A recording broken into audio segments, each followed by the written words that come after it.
I'm Michael Bain, and welcome to Triggered, coming to you, of course, from Dragon House Studios at the secret hidden bunker in the Rocky Mountains, and brought to you this week by MPM Case Guard. I'm still sorting through what I learned at SHOT. Typically, the focus of a SHOT show afterwards is new products, and you've seen a bunch from us, but more important to me is trends. Where are these trends going? What's changing in the industry? So today I wanted to talk to you a little bit about optics. Now, when I took my very first carbine class at Gunsight, which is 15, 17 years ago, something like that, I was 11 years old, these were the optics that I used on my AR. It's an Aimpoint T1, one of the greatest red dot sights ever made. Ask any soldier who uses it on his rifle. And this is an Aimpoint 3X Professional magnifier. The magnifier sits behind the red dot. When I don't need it, I had a different mount there. This is a Samson pop-off mount, but I moved the sight out of the way, the 3X magnifier. If I need the 3X magnifier, I put it back in. Now, that was a long time ago. As I said, 15, 16, 17 years. It worked excellently. We shot within a 200-yard context. Perfect optics for that. So how would it work today? Well, the answer is excellent.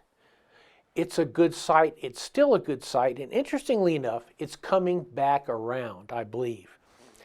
Now, the last few years, we've talked about trickle-down optics, right? And how scopes have gotten amazingly good, amazingly fair priced. A lot of the focus over the last couple of years has been in these guys. This is a low-powered variable optic, right? It's from Skinner's sights. It's a 1 to 8x. It's got a 1 MOA dot, illuminated dot. You can adjust the illumination in them. And I read the most interesting article right after SHOT where it said that almost every situation can be perfectly solved with a low-powered variable optic.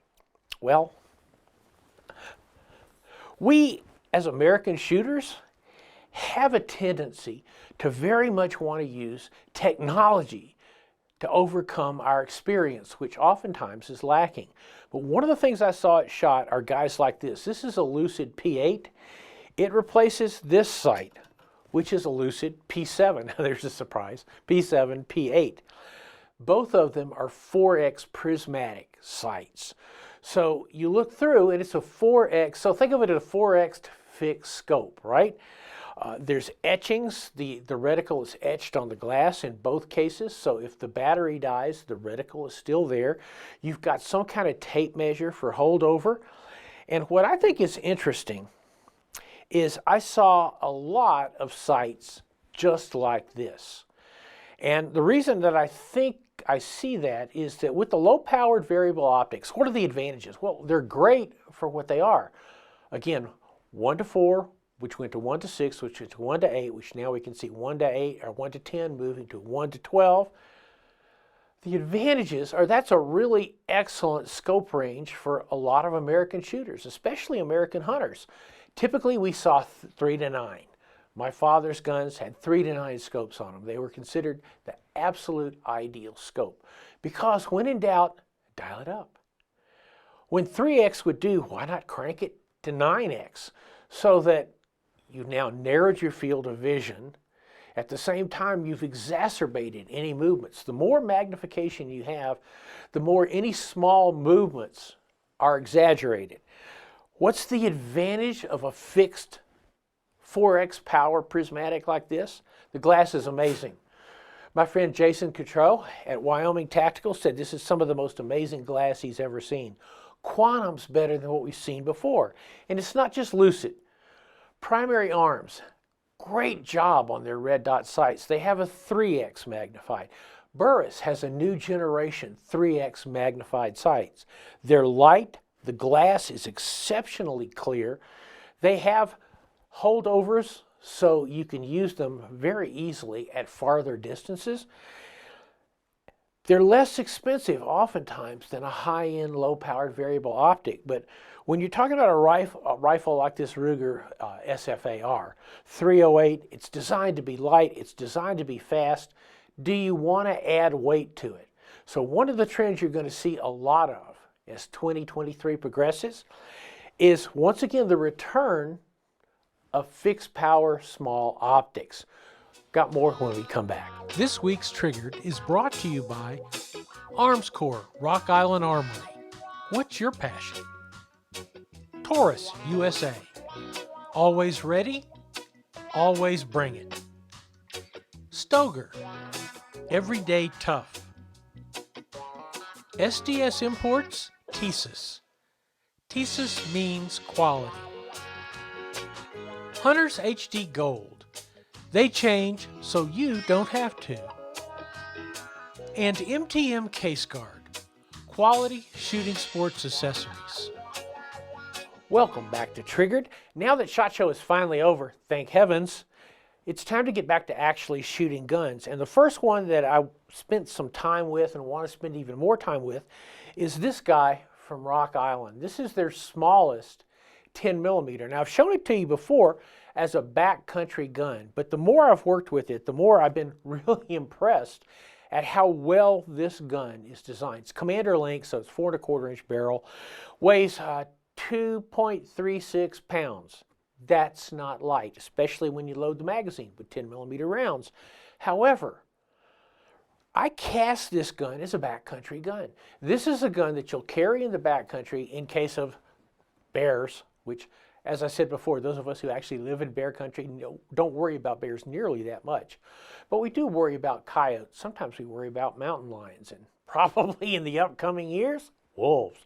Who knows? Velociraptors, you never can tell. But if you compare the weight of this gun to the classic backcountry blaster, Ruger Alaskan in one of the Magnum calibers, mine is in .454, .480 Ruger 44 Magnum, that gun weighs 2 3/4 pounds. So the 10 is substantially lighter. And as you know, I've spent a lot of time with 1911s, and I almost have a reflexive urge to change them. However, this gun out of the box is pretty much what I normally change 1911s to. Trigger is a little heavy. It is 5 pounds, 10 ounces, over and over and over again. I probably run it 10, 15 times through my Lyman gauge. 5 pounds, 10 ounces, which I may not argue with for a gun that you're going to use in the backcountry in kind of a crisis situation. The trigger is crisp. It has a mag well. It has LPA adjustable sights, fiber optic front. This is an incredibly well thought out little gun. The one thing I did change, and this is just me, the magazines coming from Rock Island and some of the other 10 millimeter magazines I have for, like I said, the Thesis D10, all work, but given my druthers, this is the path I go down. This is a Wilson Combat 10 millimeter magazine. I have been shooting Wilson Combat magazines since there were Wilson Combat magazines. In fact, I remember shooting a match where Bill Rogers came to the match and handed us all these magazines and said, could you guys try these guys out? Me and Bill Wilson are thinking about producing them. That was a long time ago. Those magazines work great. I have absolute faith in the Wilson 10 millimeter magazines. Now, one of the things we're going to show you here is on the range. These are the bee's knees when you start talking about heavy 10 millimeter. Remember, 10 millimeter is not a magic cartridge. It is right on the low end of what you would have against dangerous game in America, right?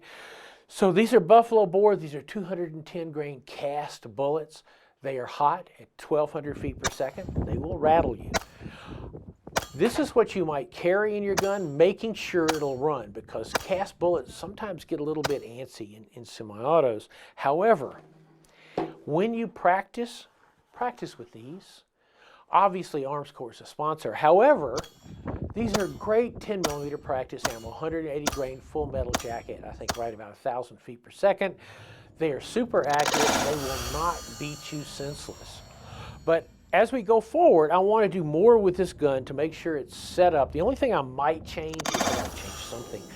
These G10 grips are great, and they're good if your hand is wet or possibly you're butchering game. You know, that's a situation where you might draw a bear.